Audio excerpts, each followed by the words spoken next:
ભાવનગરના સિંહોરમાં ધારાસભ્ય પણ કોળી સમાજના, મંત્રી ત્યાંથી આવે છે એ પણ કોળી સમાજના, અને કોળી સમાજના યુવક સાથે જ અન્યાય કરવામાં આવી રહ્યો છે. શું છે સમગ્ર મામલો, એની વિગતે ચર્ચા કરીશું. નમસ્કાર, હું છું ઉજ્જવલ અને આપ જોઈ રહ્યા છો નિર્ભય ન્યૂઝ. ભાવનગરમાંથી અવારનવાર અનેક બાબતોને લઈને અનેક સવાલો ઊભા થઈ રહ્યા છે અને સીધા જ સવાલો ઊભા થઈ રહ્યા છે કાયદો અને વ્યવસ્થાની સામે.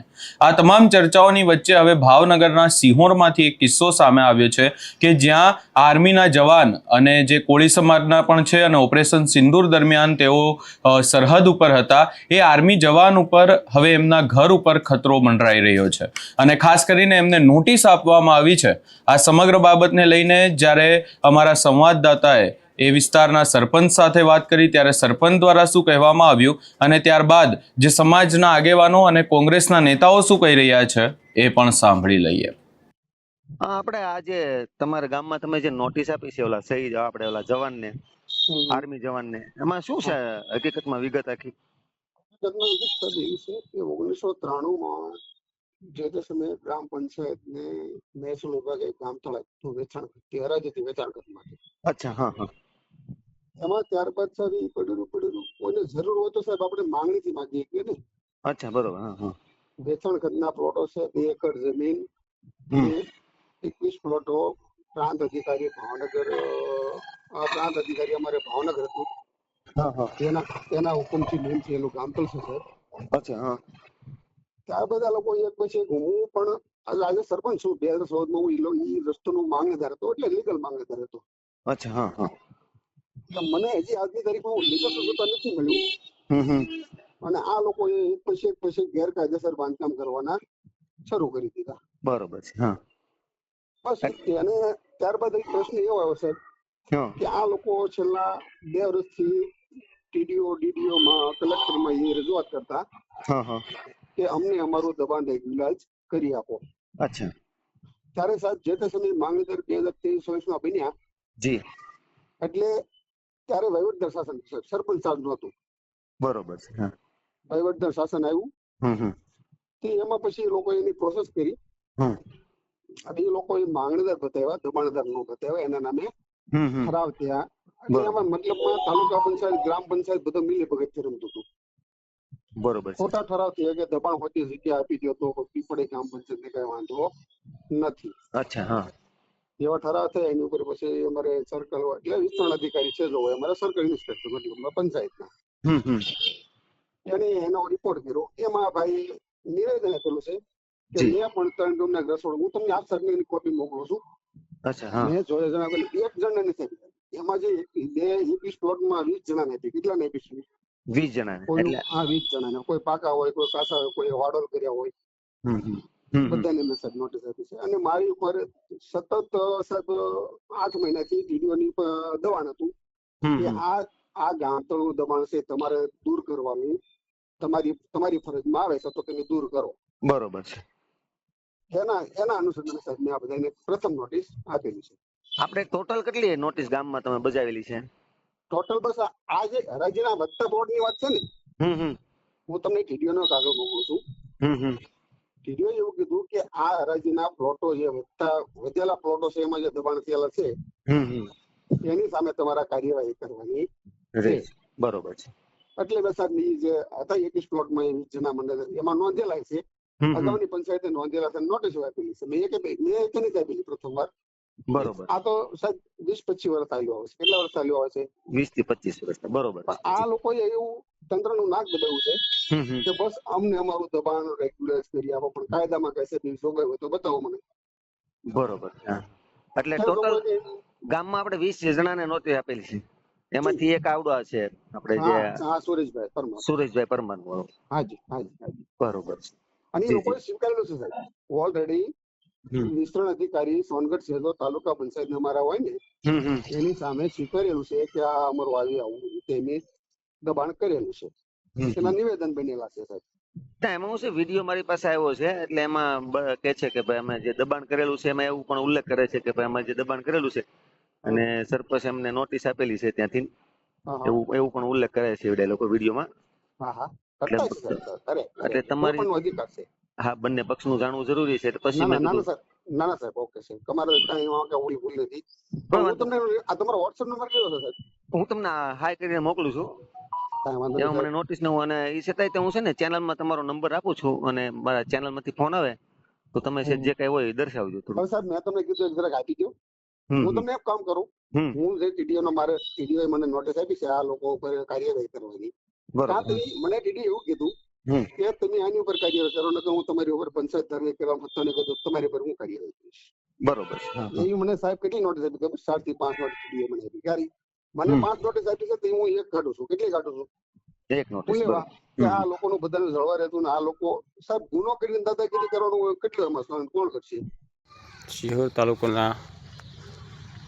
સિહોર તાલુકાના પીપરડી ગામે Sureshbhai Parmar, army, Indian army, જે 15 વર્ષથી દેશની સેવા, દેશનો ખૂણે ખૂણો સરહદનો જેની સેવા બજાવી છે, હાલમાં પણ ડ્યુટીમાં જ છે. એમનું આ મકાન છે, સરકારી જમીન છે, કારણ કે એ પીપળી ગામની અંદર સુરેશભાઈ પરમારને પોતાનું મકાન નથી અને આરાજીનો પ્લોટ પડેલા 30 વર્ષ પહેલાં. તો એમાં માંગણી કરી, ઘણા વર્ષોથી માંગણી કરતા છતાં કોઈ પંચાયત દ્વારા પ્લોટિંગ આપવામાં ન આવતું, તો દબાણ કરીને એક મકાન બનાવ્યું છે 35 બાય 40ની જગ્યાની અંદર. તો હાલના ગામના સરપંચ એ મકાન નોટિસ આપી, એક દેશના સૈનિકને, આર્મીમેનને નોટિસ આપી અને આ મકાન દૂર કરવા નોટિસ આપેલ છે.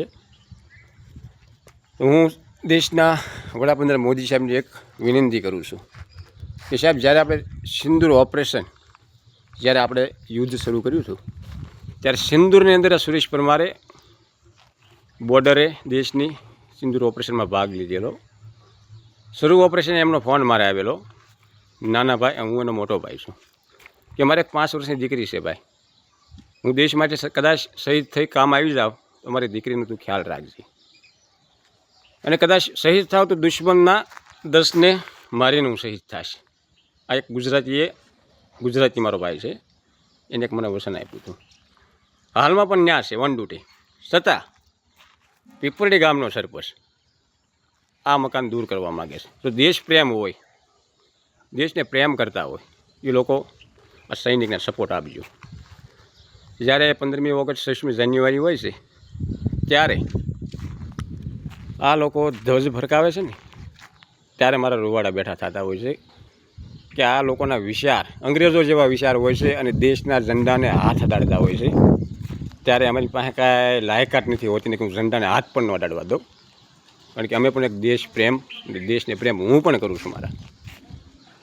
તો જો સાહેબ, અમે આ રીતે મકાન બાંધકામ કર્યું છે, છતાં પર્યાવરણનો ખ્યાલ રાખી વૃક્ષરોપણ, પક્ષીઓ માટે, પ્રાણીઓ માટે, નાના મોટી જે અમારાથી થાય છે. સરકારની પાસે અમારે માંગણી છે સરકારશ્રીની કે આ પ્લોટ હરાજીના છે, કે જે કોઈ વસ્તુ સરકાર માગે, જે જંત્રીના ભાવ ચાલતા હોય, જે કાંઈ દંડ થતો હોય, દંડ ભરવા તૈયાર છે એવી, અને એક દેશના સૈનિકના પરિવારને સરકાર ન્યાય અપાવે એવી જ માંગણી મોદી સાહેબ પાસે.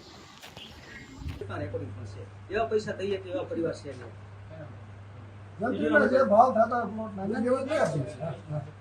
વહેલી તકે સાહેબ રિપોર્ટ થાય અને તાત્કાલિક બોલો એવું કરજો. નહીંતર અમે આપણી ચેમ્બરમાં રહેવા માટે અમારા પરિવાર સાથે અમારો તાવડીને ગેસના સ્ટોરને અમે રહેવા આવ્યા છીએ.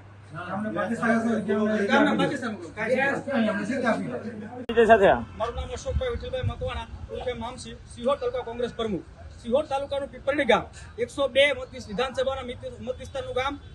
ત્યાંના ધારાસભ્ય પણ કોળી છે અને સાંસદ પણ ભાવનગરના કોળી છે, અને આર્મી મેન જે જવાન છે એ પણ કોળી છે. એ કોળી આર્મી મેન જવાનને નોટિસ આપવામાં આવી છે મકાન પાડવા માટેની. તો 2003નો સરકારનો પરિપત્ર છે કે જે રિટાયર્ડ કર્મચારી હોય એમને ગામમાં પ્લોટ ન હોય તો પ્લોટ આપવા જોઈએ. 1993માં આ જગ્યા એને થયેલી છે અને પ્લોટિંગ થયેલું છે. જે રિઝર્વ પ્લોટ પડ્યા હતા એમાં 12 પરિવારે, એમાં આર્મી જવાન પોતે પણ એમાં બાંધકામ કરેલું છે. એ સરકારની ધારાધોરણ મુજબ પૈસા ભરવા તૈયાર છે, પરંતુ રાજકીય કાવા દાવા રાખી અને તાનાશાહીની ભાજપ સરકારના જે મરત્યાઓ છે અને હાલ શાસન કરતા તાલુકા પંચાયતના ચૂંટાયેલા સભ્યો બધા અને તાલુકા પંચાયતના ટીડીઓ, આમની નીતિ ખૂબ ખરાબ છે કે આર્મી મેનના જવાનને પણ નોટિસ ફટકારવા મજબૂર કર્યા છે અને સરપંચે નોટિસ આપી છે. એના અનુસંધાને અમે આજે મામલતદારશ્રી અને પ્રાંતશ્રીને આવેદનપત્ર દેવા આવ્યા છીએ. આયોજન પત્રની અંદર ઉલ્લેખ કર્યો છે કે અમને અને આર્મી જવાનને કા પ્લોટ આપો અને કા પાકિસ્તાન લઈ જવા માટે વિઝા કરજો, પાકિસ્તાન અમને મૂકી જાઓ, અમે પાકિસ્તાનમાં રહેવા તૈયાર છીએ, પણ આ તાનાશાહીની સરકારમાં રહેવા અમને તૈયાર નથી. અમે જે સરકારની ધારાધોરણ છે પૈસા ભરવા તૈયાર છીએ, પરંતુ કિન્નાખોરી અને રાજકીય રાખી અને આ ભાજપના શાસનના સરકારમાં રહેતા લોકોએ તાનાશાહી ખૂબ વધારી છે. એના અનુસંધાન આયોજન પત્ર આપ્યું છે અને જો આયોજન પત્રનો જવાબ નહીં મળે અને અમને નહીં મળે તો અમે કા પાકિસ્તાન જઈશું અને કા મામલતદાર સાહેબની ચેમ્બરની અંદર અમે રહેવા આવવાના છીએ. વંદે માતરમ, ભારત માતા કી જય, જય શ્રી ગુજરાત. પીપરડી ગામની અંદર આર્મી જવાનો ફરજ બજાવતા સુરેશભાઈ પરમાર નામના કોળી એ હાલ આર્મીમાં ફરજ બજાવે છે. એમનું બાંધકામ છે ને એને સરપંચે પાડવાની નોટિસ આપી છે. એ જગ્યા છે ને 1993માં એને થયેલી છે પંચાયતમાં, અને પછી જે આ આર્મી જવાન છે એની માટે જગ્યા ગામમાં નહોતી એટલે એને બાંધકામ કરેલું છે. એવા 12 પરિવાર બાંધકામ કરેલું છે. એક પરિવારનું કહેવું એવું છે કે અહીં સરકારની ધારાધોરણ મુજબ અમે જે રકમ થાય સરકારમાં ભરવા તૈયાર છીએ અને જે પ્લોટમાં બાંધકામ કરીશું રિઝર્વ પ્લોટ પડેલા છે.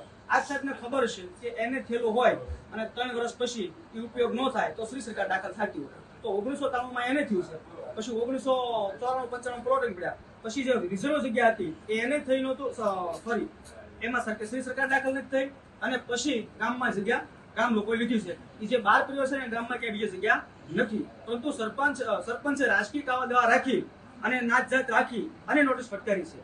જો નિકાલ નહીં થાય તો અમને પાકિસ્તાન મૂકી જાઓ એવી અમારી માંગણી છે. અમે પાકિસ્તાનમાં રહેશું, અહીંયા અમારા આર્મી જવાનને રહેવાની વ્યવસ્થા ન હોય. જે મારા ને તમારા પરિવારને જે દેશના સીમાડા સાચવી અને આપણે શાંતિથી રહી શકીએ છીએ એ જવાન માટે ગામમાં રહેવા વ્યવસ્થા ન હોય તો અમને પાકિસ્તાન મૂકી જાઓ. હવે આખા વિવાદને લઈને એક જ માંગ કરવામાં આવી રહી છે કે આ જે આર્મીના જવાન છે કે જેઓ કોળી સમાજમાંથી આવે છે એમનું ઘર પાડવાની જે નોટિસ આપવામાં આવી છે એ નોટિસ પાછી ખેંચવામાં આવે અને આખી બાબતને લઈને વિરોધ પણ કરવામાં આવી રહ્યો છે. જોવાનું રહેશે કે આ સમગ્ર બાબતે હવે આગામી સમયમાં શું થાય છે. તમારો શું અભિપ્રાય છે એ અમને કમેન્ટ કરી જરૂર જણાવશો ને અમારી ચેનલ નિર્ભય ન્યૂઝને લાઇક, શેર, સબસ્ક્રાઇબ કરવાનું ભૂલશો નહીં.